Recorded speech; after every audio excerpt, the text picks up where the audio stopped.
동양인 할머니의 놀라운 피아노 소리에 공항이 순간 정적이 되었습니다. 할머니를 무시하기 바빴는데 모두가 쥐죽은 듯 피아노 소리에만 집중하고 있는데요. 어떤 일인지 바로 알아보겠습니다. 저는 에어프랑스 항공의 승무원으로 일하고 있는 루나입니다. 벌써 3년차 승무원이 되었네요. 아무래도 3년 동안 휴가 없이 일만 하다 보니 올해는 꼭 휴가를 길게 써야겠다고 생각했고, 기다리던 휴가날엔 승무원 유니폼이 아닌 평상복 차림으로 공항에 왔어요. 늘 빳빳하게 다린 유니폼을 입고 비행기를 타다가 손님으로 공항에 오니 정말 색다르더군요. 이번 저의 휴가지는 바로 한국인데요. 저는 얼마 전까지 같이 일했던 한국 출신 승무원 소진이를 만나러 가는 길이에요. 비행기 탑승을 기다리며 문득 소진이와 처음 만났던 날이 떠올랐어요. 3년 전 신입 승무원으로 첫 비행을 하던 날이었죠. 모든 게 낯설고 긴장됐지만 최선을 다하겠다는 마음가짐으로 비행에 올랐습니다. 비즈니스석 서비스가 시작되고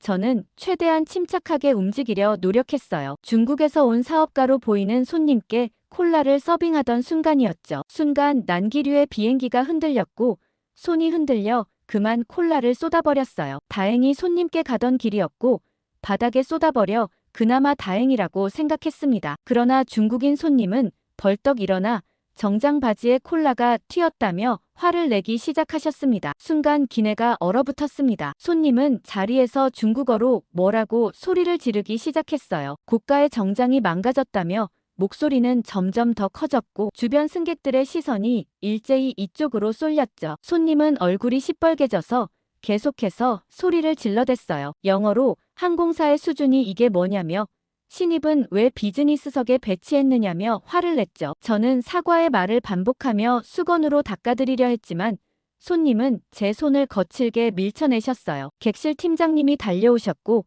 저를 일단 갤리로 들어가라고 하셨습니다. 갤리에서 부들부들 떨고 있는데 밖에서는 여전히 손님의 고성이 들려왔어요. 항공사를 고소하겠다는 말까지 나왔죠. 잠시 후 팀장님이 오셔서 한숨을 푹 쉬셨어요. 중국 손님이 비행기 티켓 환불을 원하고 있어서 대화가 안 통한다고 하셨죠. 중국 손님들은 예민한 손님들이 많기 때문에 어쩔 수 없다며 처음이라 많이 놀랬겠다고 하셨어요. 난기류 때문에 어쩔 수 없는 상황인 걸 이해한다며 하지만 지금 중국인 손님이 굉장히 예민해져 있으니 비즈니스석 응대는 하지 않는 게 좋겠다고 하셨죠. 저는 너무 속상해 그만 화장실에 숨어 울고 있는데 누군가 노크를 하더니 문틈으로 따뜻한 종이컵 하나를 건네주었어요. 고개를 들어보니 그때 처음 본 소진이였죠. 소진이는 한국에서 가져온 믹스커피라며 저에게 건네주었어요. 프랑스에서는 본 적 없는 독특한 커피였습니다. 소진이는 이런 일은 누구에게나 있을 수 있다며 특히 중국 손님들은 서비스에 대해 예민한 편이라 다들 한 번씩 겪는 일이라고 위로해 주었어요. 그때 달달하고 부드러운 커피 맛이 낯설면서도 위로가 되더라고요. 나중에 알게 된 이 믹스커피는 제 비행 필수품이 되었어요. 그 후로도 한 번씩 소진이와 함께 비행을 했었는데 결정적으로 가까워진 계기가 있었습니다. 사실 저는 어렸을 때부터 할머니와 둘이 살았어요. 부모님은 제가 아주 어릴 때 돌아가셨거든요. 그래서인지 생일 같은 특별한 날들을 크게 의미 있게 여기지 않았어요. 할머니께서도 그런 날들을 특별히 챙겨주진 않으셨거든요. 그런데 소진이는 달랐습니다. 제 생일날 소진이가 다른 승무원들과 함께 깜짝 생일 파티를 열어줬어요. 케이크와 작은 선물들로 꾸며진 테이블을 보는 순간 눈물이 날 것 같았죠. 하지만 그게 전부가 아니었어요. 소진이는 한국의 전통이라며 미역국까지 끓여왔더라고요. 한국에서는 생일에 꼭 미역국을 먹는다며 엄마가 아기를 낳고 미역국을 먹었던 걸 기념해서 태어난 사람도 생일에 미역국을 먹는 거라는 설명을 해주었어요. 그 말을 들으며 국물을 한 숟가락 떠먹었는데 순간 눈물이 주르륵 흘러내리더라고요. 따뜻한 국물 맛에 소진이의 마음이 느껴졌거든요. 그날 이후로 저는 소진이를 정말 가족처럼 생각하게 됐어요. 소진이는 항상 제게 따뜻하게 대해주었고 힘들 때마다 위로해 주었어요. 한 번은 제가 심한 감기에 걸려 힘들어하고 있을 때 소진이는 한국의 전통차라며 직접 만든 대추차를 가져다 줬어요. 그 따뜻한 차를 마시며 소진이의 정성 어린 마음에 다시 한번 감동받았죠. 소진이는 한국에선 서로 가족처럼 생각해주고 챙겨주는 정문화라는 게 있다며 부담스러워 할 필요 없다고 했어요. 마음은 서로 나누는 거라고 했죠. 게다가 소진이는 일적으로도 정말 배울 게 많은 사람이었어요. 항상 승객들에게 친절하고 세심했죠. 특히 언어가 통하지 않는 승객들을 대할 때 소진이는 늘 인내심을 가지고 천천히 설명해 주더라고요. 그런 모습에서 소진이의 프로 정신을 느낄 수 있었어요. 그렇게 가까워진 우리는 야간 비행이 있을 때면 항상 믹스커피를 마셨어요. 승객들이 모두 잠든 새벽 시간, 갤리에서 둘이서 조용히 커피를 마시며 이야기를 나누던 시간이 참 소중했죠. 한 번은 13시간이 넘는 특별히 긴 야간 비행이 있었어요. 승객 대부분이 잠들었을 때쯤 소진이가 조용히 저를 불렀죠. 갤리에 가보니 소진이가 커피 2잔을 준비하고 있었어요. 한국의 믹스커피와 함께 과자도 꺼내놓으며 잠깐 쉬어가자고 했죠. 그날따라 유독 피곤했던 저는 커피를 마시며 할머니 생각이 나서 울컥했어요. 소진이는 제 이야기를 가만히 듣더니 한국말로 괜찮다는 뜻의 괜찮아요라고 말해주었습니다. 그게 제가 처음 배운 한국어였죠. 그때부터 소진이는 제게 틈틈이 한국말을 가르쳐 주었어요. 힘들 때 쓰는 파이팅, 고마울 때 쓰는 감사합니다, 맛있다는 뜻의 맛있어요까지 한국어를 배우면서 한국 문화도 자연스럽게 알게 되었죠. 특히 기내식 서비스 때 한국 손님들께 한국말로 인사를 건네면 다들 너무 좋아하셨어요. 서툰 발음이지만 열심히 배우는 모습을 예쁘게 봐주시더라고요. 그럴 때마다 소진이는 제가 한국말을 잘한다며 기뻐했습니다. 소진이도 저에게 힘들었던 순간을 털어놓곤 했어요. 타지에서 일하는 게 쉽지 않다고, 가끔은 무척 외롭다고 말이죠. 그럴 때면 제가 프랑스어로 응원을 해주고 소진이는 한국어로 답해주곤 했습니다. 이렇게 우리는 서로 다른 언어로 위로하고 웃으며 친구가 되어갔어요. 소진이 덕분에 한국이라는 나라가 더욱 가깝게 느껴졌고 이제는 제 제2의 고향 같은 곳이 되었습니다. 그런 소진이가 잠시 휴직을 한다고 했을 때 모두들 놀랄 수밖에 없었어요. 소진이처럼 승무원의 제격인 사람이 없다고 생각했는데 말이죠. 얼마 전 연락했을 때 소진이는 휴가가 되면 한국에 놀러오라고 제안했고 저는 너무 좋다며 덥석 수락했죠. 사실 승무원들은 특별한 혜택이 있어요. 바로 저렴한 가격으로 비행기 표를 살 수 있다는 점이죠. 하지만 이 혜택에도 조건이 있었어요. 바로 승객들이 많이 타지 않는 비행편을 골라야 한다는 거예요. 그래서 저는 항상 빈자리나 취소표를 노리고 있죠. 이번에도 그랬어요. 한국행 비행기 중에서 가장 한산할 것 같은 시간대를 골랐습니다. 이런 방식으로 여행을 가다 보면 종종 예상치 못한 일이 생기기도 해요. 그러니 일찍 공항에 도착해서 기다리는 게 중요하죠. 공항 의자에 앉아 긴장된 마음으로 비행기 정보를 확인하다 보니 시간 가는 줄 모르겠더라고요. 이렇게 기다리는 것도 여행의 일부라고 생각하며 주변을 둘러봤고 여행객들을 구경하는 것도 재미있었어요. 가족 단위로 오신 분들, 연인들, 그리고 저처럼 혼자 여행 가시는 분들까지 다들 설레는 표정이었습니다. 스마트폰으로 비행기 정보를 확인하면서 주변을 둘러보니 평소에는 바빠서 보지 못했던 것들이 눈에 들어왔습니다. 출국장 근처의 카페들과 면세점이 한눈에 들어왔고 각국의 다양한 여행객들이 오가는 모습도 보였어요. 비행기를 기다리는 긴 시간이 오히려 새로운 풍경을 발견하는 소중한 시간이 되었죠. 이런 곳들을 구경하며 걷다 보니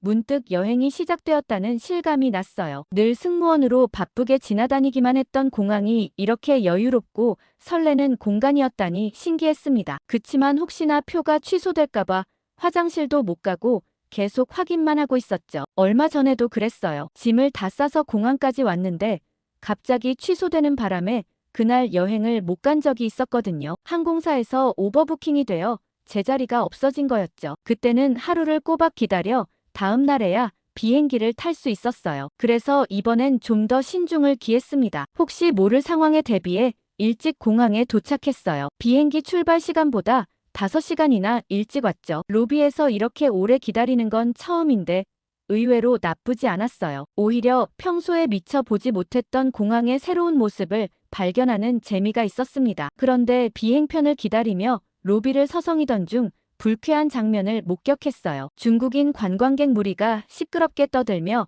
할머니의 청소 도구를 일부러 피해 쓰레기를 바닥에 던지고 있었거든요. 과자 봉지와 음료수 캔을 발로 차며 깔깔대는 모습이 너무나 불쾌했습니다. 할머니는 그저 묵묵히 그들이 던진 쓰레기를 주워 담고 계셨어요. 한 중국인 남성이 캔을 발로 차자 캔이 대굴대굴 굴러가 할머니의 발 앞에서 멈췄죠. 할머니는 아무 말 없이 허리를 굽혀 캔을 주워 담으셨어요. 그때 다른 관광객이 또다시 과자 봉지를 바닥에 던지며 친구들과 웃고 있었습니다. 그 모습을 보고 있자니 가슴 한켠이 아팠어요. 승무원 생활을 하며 겪었던 까다로운 중국 승객들이 떠올랐죠. 결국 저는 참지 못하고 할머니께 다가갔습니다. 소진이에게 배운 서툰 한국말로 도와드리겠다고 말씀드렸어요. 제가 안녕하세요. 도와드릴게요라고 말씀드리자 할머니는 제 어설픈 한국어를 듣고 깜짝 놀라시더니 환하게 웃으셨어요. 20년 넘게 파리에서 사셨다고 하시면서도 프랑스어보다 한국말로 이야기하는 게 더 좋다고 하셨죠. 할머니는 제가 한국말을 하려고 노력하는 모습이 귀엽다며 연신 미소를 지으셨어요. 제가 쓰레기 주울게요라고 말할 때마다 발음이 엉성하다며 즐거워하시면서도 한국말을 잘하려 노력하는 제 모습이 대견하다고 하셨습니다. 함께 청소를 하면서 할머니는 많은 이야기를 들려주셨어요. 20년 전 남편과 함께 프랑스에 오셔서 식당을 하셨다고 해요. 지금은 은퇴하셨지만 집에만 있기 심심해서 공항에서 일하신다고 하셨죠. 할머니는 한국 음식이 너무 그립다고 하시면서도 요즘은 파리에도 한국 식당이 많이 생겨서 기쁘다고 하셨어요. 특히 할머니가 케이팝 얘기를 하실 때 눈이 반짝반짝 빛나셨어요. 손녀가 방탄소년단의 열렬한 팬이라며 콘서트 티켓을 구하려고 밤새 기다렸던 이야기도 해주셨죠. 저는 소진이에게 배운 대박이란 말을 썼는데 할머니께서는 그 단어가 너무 웃기다며 박장대소하셨습니다. 중국 관광객들이 던진 쓰레기를 정리하면서 할머니는 화를 내기보다는 오히려 그들을 이해하려 하셨어요. 자기가 무슨 행동을 하는지도 모르는 사람들에게 일일이 화낼 필요가 없다며 너그럽게 말씀하셨죠. 할머니의 그런 모습을 보며 대단하다고 느껴졌습니다. 할머니는 제 마음을 아시는지 등을 토닥여주시며 괜찮아요. 다 인생 공부예요 라고 말씀해 주셨습니다. 청소를 마치고 할머니께서는 주머니에서 알사탕을 꺼내주셨어요. 한국에서 손녀가 보내준 거라며 쑥스러운 듯 건네셨죠. 그리고는 제 한국말 발음을 하나하나 고쳐주시면서 다음에 또 만나면 더 많이 가르쳐 주시겠다고 하셨습니다. 특히 제가 한국에 간다는 말을 듣고는 정말 기뻐하셨어요. 꼭 먹어봐야 할 음식들을 하나하나 적어주시면서 한국 사람들의 정을 꼭 느껴보라고 신신당부하셨죠. 할머니는 비록 프랑스에서 오래 사셨지만 마음만큼은 여전히 한국에 있다고 하셨어요. 그렇게 할머니와 헤어지고 다시 자리로 돌아왔을 때 어디선가 아름다운 피아노 선율이 들려왔어요. 호기심에 소리가 나는 쪽으로 걸어가 보니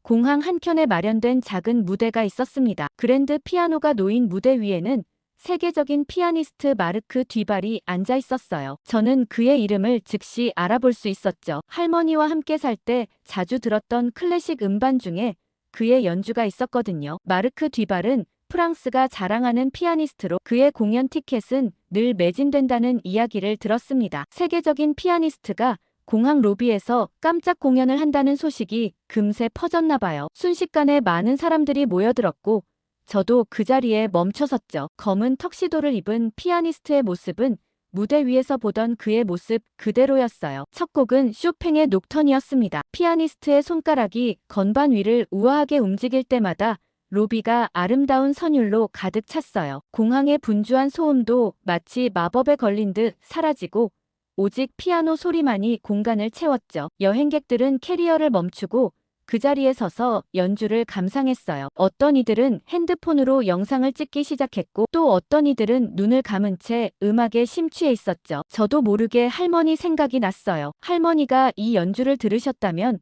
얼마나 좋아하셨을까 하는 생각이 들었거든요. 하지만 그때였어요. 쇼팽의 녹턴이 절정을 향해 치닫던 순간 갑자기 피아니스트의 연주가 멈췄습니다. 처음에는 곡의 일부라고 생각했죠. 하지만 마르크 듀발이 가슴을 부여잡고 고통스러워하는 모습이 보였어요. 그의 얼굴이 창백하게 변해갔습니다. 순간 로비가 술렁이기 시작했어요. 무대 가까이에 있던 사람들이 피아니스트의 상태를 확인하려 다가갔고 누군가는 큰 소리로 의사를 찾았습니다. 피아니스트는 식은땀을 흘리며 점점 더 괴로워하는 듯했고 다행히도 공항 의료팀이 신속하게 도착했어요. 응급구조대원들은 재빨리 피아니스트의 상태를 확인했고 곧바로 의료센터로 이송을 결정했습니다. 예정되어 있던 30분간의 공연은 시작한 지 10분 만에 중단될 수밖에 없었어요. 관객들은 실망한 표정이었지만 대부분은 피아니스트의 빠른 쾌유를 빌었죠. 하지만 발길이 차마 떨어지지 않더라고요. 그 아름다운 피아노 선율을 좀 더 듣고 싶은 마음이었습니다. 다른 사람들도 한마음인지 모두들 자리를 떠나지 않고 있었죠. 아까 들었던 쇼팽의 녹턴이 자꾸 귓가에 맴돌았어요. 그렇게 피아니스트가 떠난 자리에 묘한 정적이 감돌 때였어요. 아까 제가 만났던 할머니께서 청소도구를 들고 조심스레 피아노 쪽으로 걸어가셨습니다. 할머니는 먼저 피아노 주변에 떨어진 쓰레기들을 정리하시더니 문득 피아노 앞에 서서 건반을 바라보셨어요. 마치 피아노를 치려고 준비하는 듯 보였죠. 주변 사람들이 수군거리기 시작했습니다. 청소부가 무슨 피아노냐며 비웃는 소리가 들렸어요. 어떤 이들은 휴대폰을 꺼내들며 동영상을 찍을 준비를 했고 또 다른 이들은 이제 그만 가봐야겠다며 자리를 뜨려 했죠. 할머니는 천천히 피아노 의자에 앉으셨어요. 청소 유니폼을 입은 채 거칠고 주름진 손으로 조심스레 건반에 손을 얹으셨습니다. 저는 할머니가 혹여 무안을 당하시진 않을까 가슴이 조여왔어요. 하지만 그때였습니다. 할머니의 손가락이 움직이기 시작했고 순간 숨이 멎는 것 같았어요. 베토벤의 월광 소나타가 흘러나왔거든요. 처음에는 조심스럽고 여린 음이었지만 점점 강렬해지는 선율에 모두가 말을 잃었습니다. 할머니의 거친 손이 건반 위에서 나비처럼 날아다녔어요. 아까까지 휴지를 줍던 그 손이라고는 믿기지 않을 만큼 우아하고 섬세한 움직임이었죠. 쓰레기를 치우던 청소부의 모습은 온데간데 없고 그 자리에는 한 명의 예술가가 앉아 있었어요. 처음의 키득거림과 비웃음은 어느새 경외로 바뀌었습니다. 누군가 숨죽여 우는 소리가 들렸고 공항 직원들도 발걸음을 멈추고 그 자리에 서서 연주를 듣기 시작했어요. 한 아이는 엄마에게 천사가 피아노를 치는 것 같다고 말했죠. 할머니의 연주는 계속해서 깊어져 갔어요. 마치 평생 간직해온 이야기를 들려주시는 것 같았습니다. 때로는 애틋하고 때로는 격정적인 선율 속에 할머니의 인생이 고스란히 담겨있는 듯 했어요. 공항의 모든 소음이 사라진 것 같았습니다. 심지어 비행기 이착륙 안내방송도 들리지 않았어요. 오직 할머니의 피아노 소리만이 공간을 가득 채웠죠. 시간이 멈춘 것만 같았어요. 연주가 절정에 달했을 때 저는 할머니의 눈가에 맺힌 눈물을 보았습니다. 그 눈물이 천천히 뺨을 타고 흘러내렸지만 할머니의 연주는 멈추지 않았어요. 오히려 더욱 깊어지고 아름다워졌습니다. 마지막 음이 울려 퍼지고 할머니의 손이 멈췄을 때 로비에는 잠시 정적이 흘렀어요. 그리고 곧 우레와 같은 박수 소리가 터져 나왔습니다. 모두가 기립박수를 치기 시작했고 할머니의 연주를 비웃었던 사람들은 고개를 숙였죠. 할머니는 그저 수줍은 미소를 지으시며 자리에서 일어나셨어요. 연주가 끝나고 저는 할머니께 달려갔어요. 그 놀라운 연주에 대해 꼭 말씀드리고 싶었거든요. 하지만 이미 많은 사람들이 할머니를 둘러싸고 있었습니다. 금발의 프랑스 여성은 눈물을 닦으며 할머니의 손을 잡았고 양복을 입은 중년의 신사는 자신이 음악 애호가인데 이렇게 감동적인 연주는 처음이라고 말했어요. 공항 직원들도 모여들었습니다. 평소 할머니와 인사만 하고 지나쳤던 그들은 이런 대단한 분이 청소부로 일하고 계셨다는 사실에 놀란 듯 했어요. 할머니는 모든 칭찬에 그저 수줍게 웃으실 뿐이었죠. 저는 사람들 사이를 비집고 들어가 할머니께 한국말로 인사를 드렸어요. 아까 제가 쓰레기를 함께 주웠던 그분이 이렇게 멋진 연주를 들려주실 줄은 꿈에도 몰랐다고 말씀드렸죠. 모두들 할머니의 정체를 궁금해했고 할머니는 영어로 이야기를 시작하셨어요. 할머니는 젊은 시절 한국에서 꽤 유명한 피아노 학원을 운영하셨다고 해요. 학생들을 가르치는 일이 너무 즐거웠고 그때가 인생에서 가장 행복한 시간이었다고 하셨죠. 하지만 20년 전 프랑스로 이민을 오시면서 더 이상 피아노를 칠 기회가 없었다고 합니다. 그럼에도 피아노에 대한 사랑은 여전했나 봐요. 할머니는 공항에서 일하시면서 매일 아침 피아노를 닦는 일을 자청하셨다고 해요. 피아노를 닦으며 건반을 살짝 눌러보는 것만으로도 행복했다고 하셨죠. 오늘은 피아니스트가 쓰러지는 걸 보고 기다리는 승객들이 안타까워 보여서 부족하지만 용기를 내어 연주해봤다고 겸손하게 말씀하셨습니다. 주변 사람들은 할머니의 이야기에 더욱 감동한 듯 했어요. 어떤 이는 할머니의 연주 영상을 찍어 SNS에 올리겠다고 했고 또 어떤 이는 할머니께서 다시 피아노를 가르치시면 좋겠다고 제안하기도 했습니다. 특히 한 프랑스 소녀가 할머니께 달려와 안기며 자신의 피아노 선생님이 되어달라고 조르는 모습이 인상적이었어요. 할머니는 소녀의 머리를 쓰다듬으며 따뜻하게 미소 지으셨죠. 그 모습을 보며 문득 할머니의 옛 제자들도 이런 따뜻한 사랑을 받았겠구나 하는 생각이 들었습니다. 하지만 저는 비행 시간이 얼마 남지 않아 아쉽게도 자리를 떠야 했어요. 할머니께 감사 인사를 드리고 싶었지만 너무 많은 사람들이 둘러싸고 있어서 마지막 인사도 제대로 못 드리고 떠나야 했죠. 출국장으로 향하며 뒤돌아보니 여전히 많은 사람들이 할머니를 둘러싸고 있었어요. 할머니는 그저 자신은 부족한 실력이라며 겸손해하셨지만 그분의 음악은 국적과 나이를 초월해 모든 이의 마음을 울린 것 같았습니다. 비행기에 올라 창밖을 바라보며 생각했어요. 첫 만남에서는 청소부 할머니였다가 마지막에는 놀라운 피아니스트의 모습을 보여주신 할머니. 그분은 제게 겉모습으로 사람을 판단하면 안 된다는 걸 다시 한번 일깨워 주셨습니다. 이런 특별한 만남으로 시작된 제 한국 여행이 더욱 기대되기 시작했어요. 소진이를 만나면 오늘 있었던 일을 꼭 들려주고 싶었죠. 아마 소진이도 이 이야기를 듣고 깊은 감동을 받을 것 같았거든요. 한참 시간이 지나고 드디어 인천공항에 도착했어요. 입국장으로 나오는 동안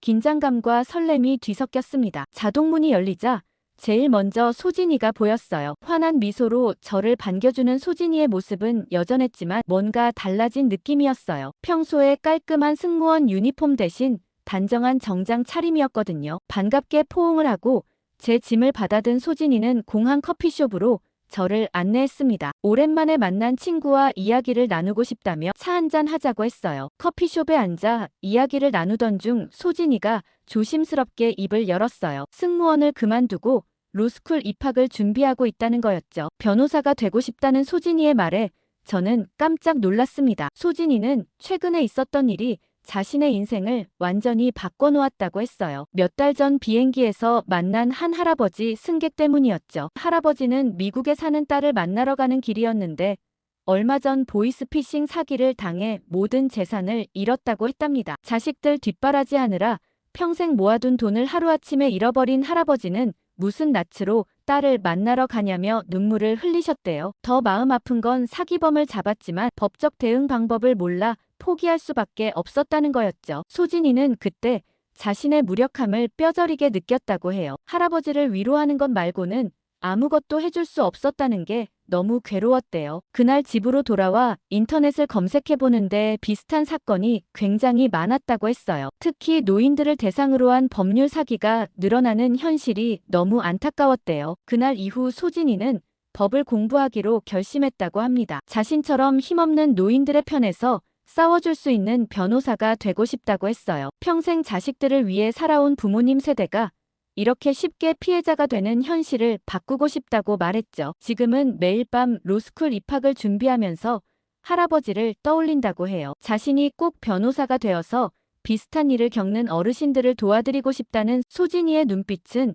이전의 승무원 시절과는 전혀 다른 강인함이 느껴졌습니다. 그러면서 소진이는 공부하며 알게 된 최근 노인 대상 사기 사례를 들려주었어요. 얼마 전 70대 최 씨 할아버지가 갑자기 찾아온 낯선 손님들에게 집문서를 넘기고 길거리에 나앉게 된 사건이었죠. 이른바 부동산 강제 이전 사기였는데 수법이 너무나 교묘했다고 합니다. 최 씨 할아버지는 40년간 택시 운전을 하며 모은 돈으로 마련한 집 한 채가 전부였대요. 아내와 함께 살던 집이었는데 아내가 돌아가신 후에도 추억이 담긴 그곳을 지키며 살고 계셨다고 해요. 어느 날 자신을 공인중개사라고 소개한 사람들이 찾아와 시세보다 훨씬 비싼 값에 집을 사겠다고 제안했다고 합니다. 처음에는 의심스러워 거절하셨대요. 하지만 그들은 매일같이 찾아와 친근하게 대화를 나누고 때로는 밥도 사주며 최 씨 할아버지의 마음을 녹였다고 해요. 심지어 계약금으로 현금 다발까지 보여주며 신뢰를 쌓았죠. 결정적인 날,